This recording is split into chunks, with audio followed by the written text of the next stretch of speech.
Por la señal de la Santa Cruz, de nuestros enemigos, líbranos, Señor Dios nuestro, en nombre del Padre, y del Hijo, y del Espíritu Santo. Amén. Señor mío, Dios mío, creo firmemente que estás aquí, que me ves, que me oyes. Te adoro con profunda reverencia. Te pido perdón de mis pecados y gracia para hacer con fruto este rato de oración. Madre mía Inmaculada, San José, mi Padre y Señor, Ángel de mi guarda, intercedan por mí. Queridos hermanos, continuamos con la meditación de la exhortación apostólica del Santo Padre Francisco, Gaudete et Exsultate, esta invitación que nos hace el Papa a ser santos en medio del mundo, a ser santos en estos tiempos que nos tocan vivir. Y la meditación pasada finalizábamos con la oración, la meditación sobre sus enseñanzas, sobre las bienaventuranzas. Y ya llegamos hoy al número 98, que les leí también la semana pasada, que es un número, es un texto, es una idea fuerte, ¿no? que pega. Pues el Papa nos invita a reflexionar y a pensar con este cuadro que dice: cuando encuentro a una persona durmiendo a la intemperie en una noche fría, puedo sentir que ese bulto es un imprevisto que me interrumpe, un delincuente ocioso, un estorbo en mi camino, un aguijón molesto para mi conciencia, un problema que deben resolver los políticos y quizá hasta una basura que ensucia el espacio público. O puedo reaccionar desde la fe y la caridad y reconocer en él a un ser humano con mi misma dignidad, a una criatura infinitamente amada por el Padre, a una imagen de Dios, a un hermano redimido por Jesucristo. Eso es ser cristiano. ¿O acaso puede entenderse la santidad al margen de este reconocimiento vivo de la dignidad de todo ser humano? Esto implica, sigue diciendo el Santo Padre, para los cristianos, una sana y permanente insatisfacción. Aunque aliviar a una sola persona ya justificaría todos los esfuerzos, eso no nos basta. Por eso el Santo Padre recuerda lo que escribieran, lo que predicaran, lo que enseñaran los obispos de Canadá, que expresaron claramente que en las enseñanzas bíblicas sobre el jubileo, por ejemplo, no se trata solo de realizar algunas buenas obras, sino de buscar un cambio social. Y textualmente decían: para que las generaciones posteriores también fueran liberadas, claramente el objetivo debía ser la restauración de sistemas sociales y económicos justos, para que ya no pudiera haber exclusión. En esta meditación le pedimos al Señor entonces, por un lado, que nos dé un corazón misericordioso para tener esa capacidad de acercarnos al que sufre, al que necesita, de vencer el miedo o vencer la esperanza, o complicarnos un poco, no ser egoístas con nuestro tiempo y acercarnos a los que la necesitan. Y es muy factible que no esté dentro de nuestro alcance el conseguir un verdadero cambio social, ¿no? Un cambio cultural, un cambio económico. Pero bueno, por lo menos vamos a rezar por ello.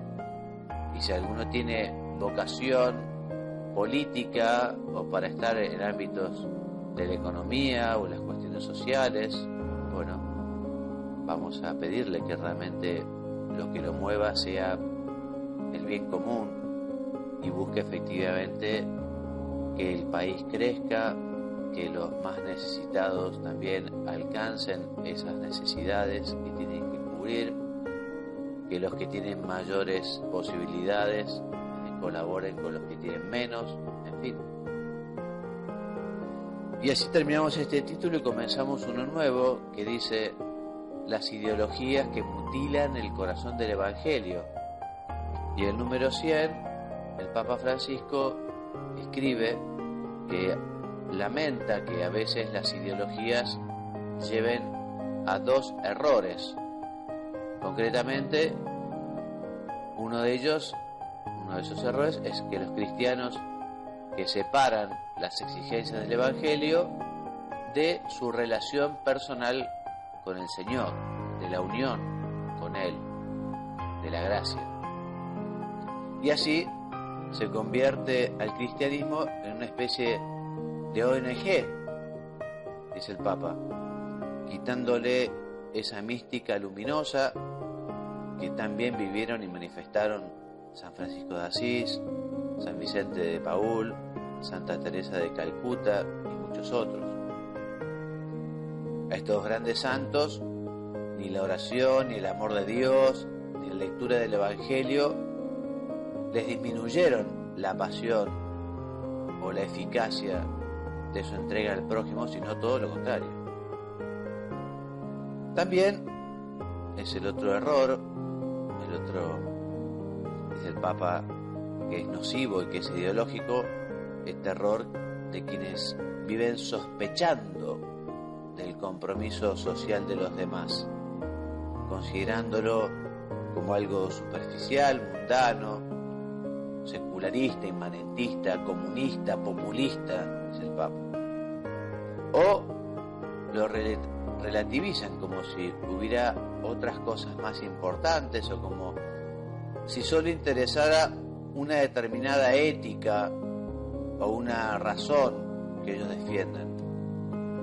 Y da un ejemplo, dice: la defensa del inocente que no ha nacido, por ejemplo, debe ser clara y firme y apasionada, porque allí está en juego la dignidad de la vida humana, siempre sagrada, y lo exige el amor a cada persona más allá de su desarrollo.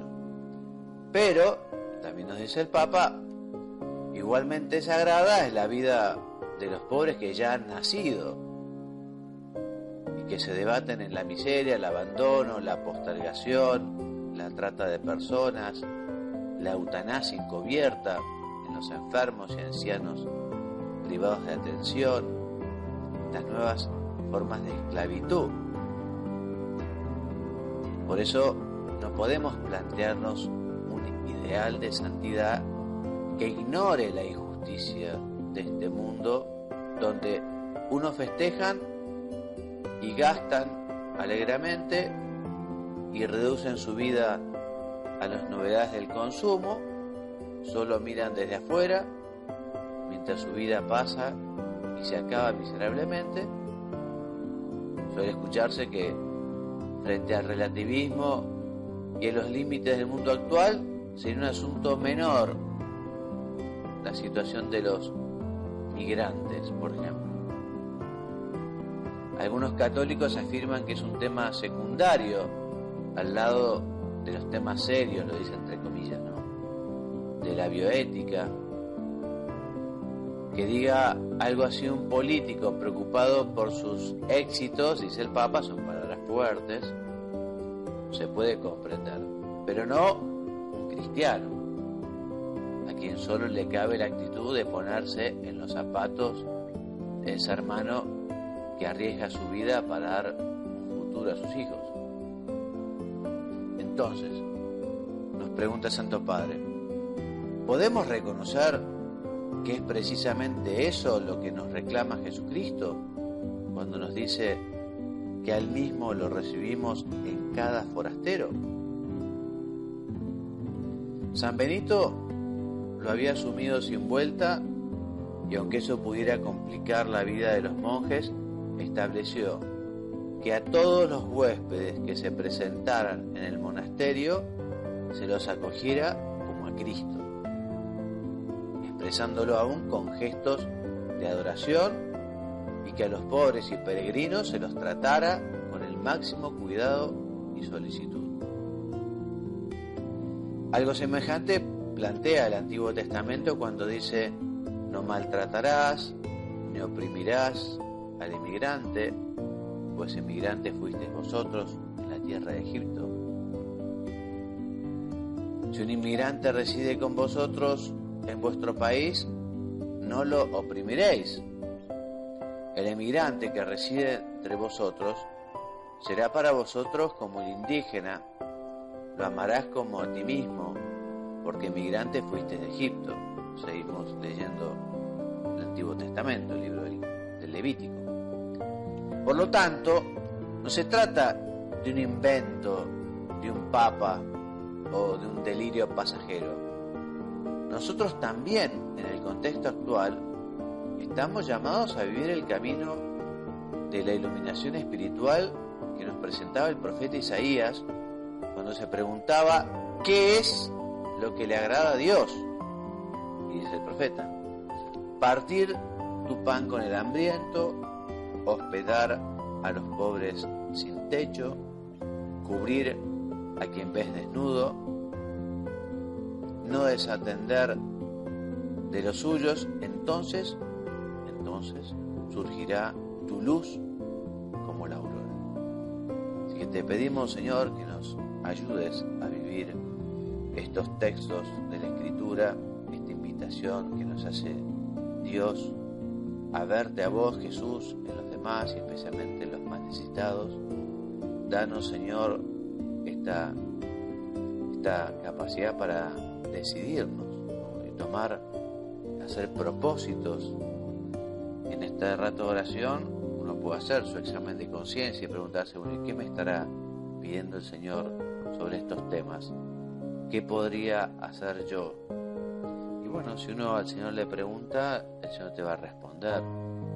Y si vos también te preguntás, ¿no?, cuáles son esas periferias existenciales a las que tengo que llegar, a esos pobres a los que tengo que ayudar, bueno, vas a ver cómo el Señor te lo mostrará. Teniendo esa apertura de corazón, teniendo esa apertura de mente, el Señor te lo mostrará. Así que, en fin, por eso le decimos al Señor, haciendo oración: dame un corazón como el tuyo, Señor, que se compadezca de los demás. Cambia este corazón de piedra, un corazón de carne como el tuyo. Señor, ayúdame a superar, ya digo, la indiferencia o la pereza o lo que haya que nos deja en nuestra comodidad. Y así llegamos al siguiente título, que dice: el culto que más le agrada. Y el número 104, el Papa dice que podríamos pensar que damos gloria a Dios solo con el culto y la oración, o únicamente cumpliendo algunas normas éticas. Es verdad que el primado es la relación con Dios, y olvidamos que el criterio para evaluar nuestra vida es ante todo lo que hicimos con los demás. Nuestro culto agrada a Dios cuando allí llevamos los intentos de vivir con generosidad y cuando dejamos que el don de Dios que recibimos en Él se manifieste en la entrega a los hermanos. Por la misma razón, el mejor modo de discernir si nuestro camino de oración es auténtico será mirar en qué medida nuestra vida se va transformando a la luz de la misericordia. Porque la misericordia no es solo el obrar del Padre, sino que ella se convierte en el criterio para saber quiénes son realmente sus verdaderos hijos. Ella es la viga maestra que sostiene la vida de la Iglesia. Estamos hablando de la misericordia, ¿no? Por eso dice el Papa: quiero remarcar una vez más que si bien la misericordia no excluye la justicia y la verdad, ante todo tenemos que decir que la misericordia es la plenitud de la justicia y la manifestación más luminosa de la verdad de Dios. Ella es la llave del cielo. Ya en el número 106 el Papa nos dice que no puede dejar de recordar aquella pregunta que se hacía Santo Tomás de Aquino cuando planteaba cuáles eran las acciones más importantes, cuáles son las obras externas que mejor manifiestan nuestro amor a Dios. Y Santo Tomás de Aquino respondía, sin dudar, que son justamente las obras de misericordia.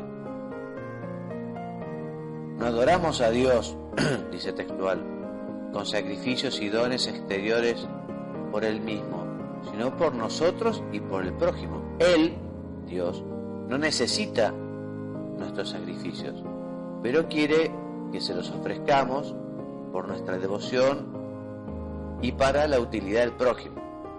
Por eso, la misericordia que socorre los defectos ajenos es el sacrificio que más le agrada, ya que causa más de cerca la utilidad del prójimo.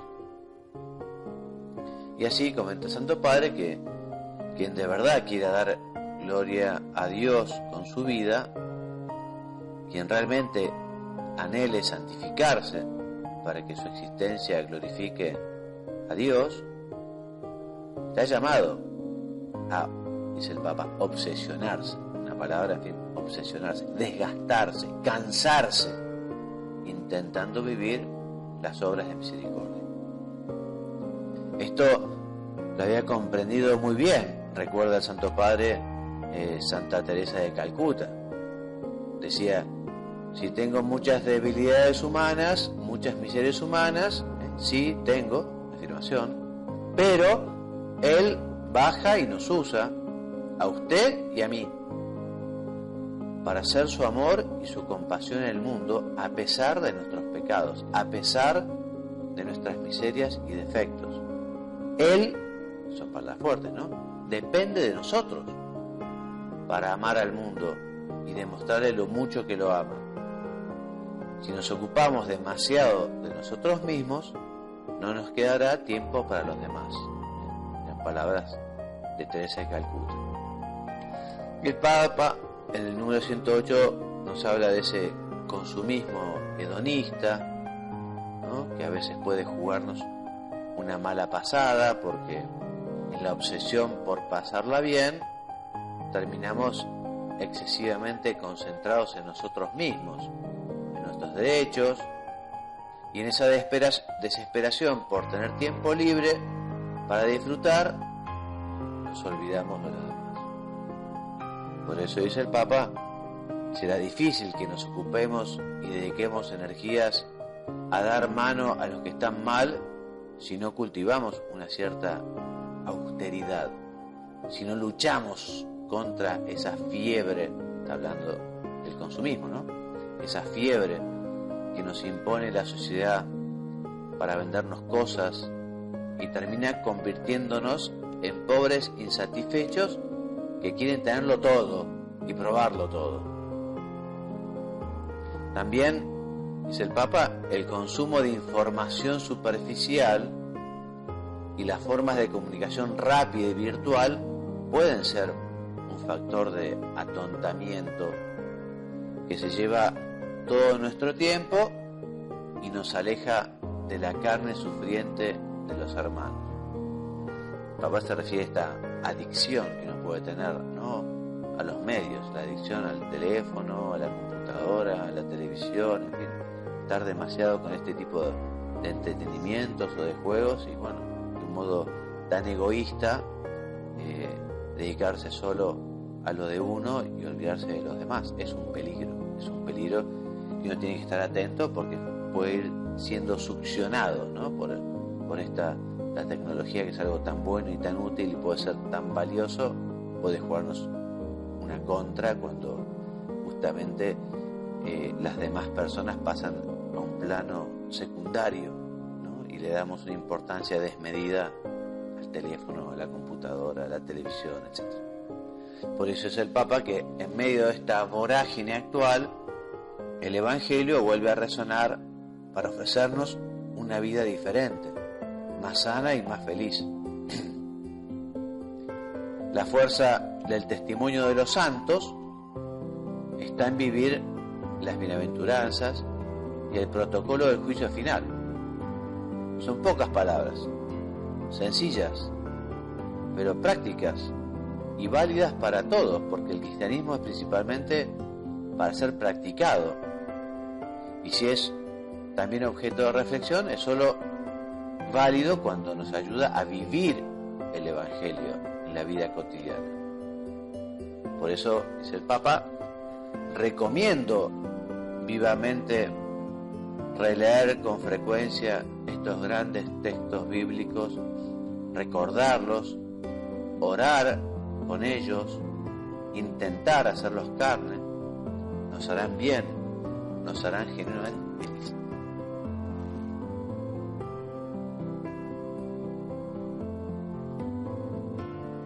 Y puede ser un buen propósito meditar bienaventuranzas, estudiarlas y ver, bueno, qué me quiere decir el Espíritu Santo. Propone este camino de santidad y nosotros tenemos que aprovecharlo porque realmente es el mismo Cristo que nos habla al corazón. Y así comenzamos con el capítulo 4, que se titula Algunas notas de la santidad en el mundo actual. Entendiendo por notas algunas características, ¿no?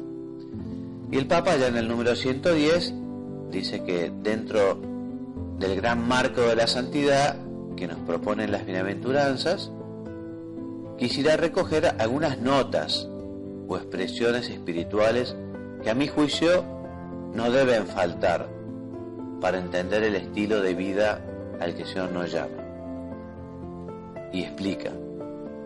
No me detendré a explicar los medios de santificación que ya conocemos y que son importantes, ¿no? Y que también puede ser un tema para la meditación. El Papa no los va a tratar ahora, pero son temas importantes.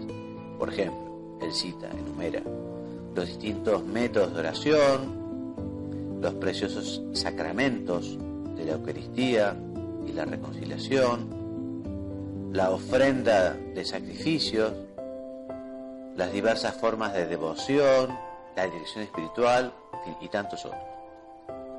Solo me referiré, dice el Papa, a algunos aspectos del llamado a la santidad que espero resuenen de modo especial.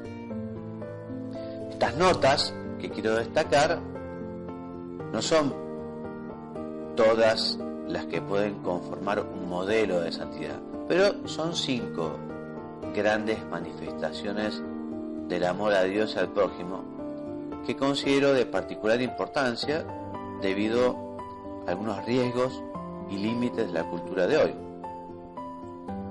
En ellas se manifiestan, en estas características, en estas notas, la ansiedad nerviosa y violenta que nos dispersa y nos debilita, la negatividad y la tristeza, la asedia cómoda, consumista y egoísta, el individualismo y tantas formas falsas de espiritualidad sin encuentro con Dios que reinan en el mercado religioso actual.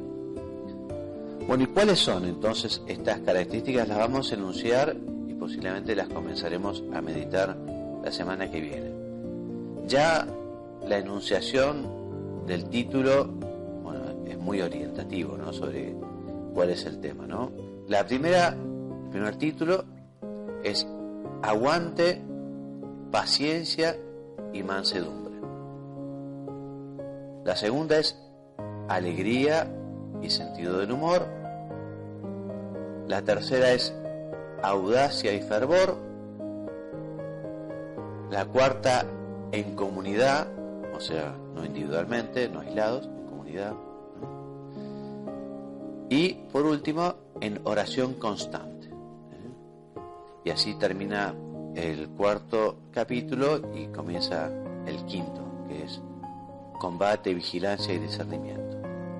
Vamos a dejar aquí entonces, dándole gracias al Señor por esta exhortación que nos escribió el Santo Padre, pidiéndole al Señor que nos dé esos deseos de santidad, que realmente nos lo propongamos. Evidentemente, en nosotros siempre hay respuesta porque es Dios el que nos da esos deseos y nos da esas ganas, ¿no? Pero tenemos que hacer también nuestra parte, así como Jesús cuando multiplica los panes y los pescados, primero preguntó, bueno, ¿cuántos panes y pescados hay?, ¿no? Y así como Jesús también muchas veces antes de hacer un milagro primero pide una demostración de fe. Y a veces cuando no existe esa demostración de fe, como le pasó cuando estuvo en su pueblo natal, que viendo que no tenían fe no pudo hacer allí muchos milagros, ¿no? Por eso, terminando esta meditación, le pedimos al Señor, dame la gracia, dame la fe de hacer lo que a mí me toca. No caer en el neopelagianismo de pensar que a uno le toca todo, porque eso no es así. La gracia de Dios nos ayuda, es lo fundamental, pero también poniendo de nuestra parte aquello que nos toca. Se lo pedimos al Señor, se lo pedimos a Santísima Virgen y ponemos también como propósito el seguir llevando a la oración estas bienaventuranzas que nos dejó Jesús y este capítulo 25 de San Mateo, que el Papa lo llama como el núcleo, la parte central, ¿no? Él dice, es el gran protocolo, este capítulo 25 de Mateo, versículo 31-46. Terminamos entonces con nuestra oración que dice: te doy gracias, Dios mío, por los buenos propósitos, afectos e inspiraciones que me has comunicado en esta meditación. Te pido ayuda para ponerlos por obra. Madre mía Inmaculada, San José, mi Padre y Señor, Ángel de mi guarda, intercedan por mí. En el nombre del Padre, y del Hijo, y del Espíritu Santo.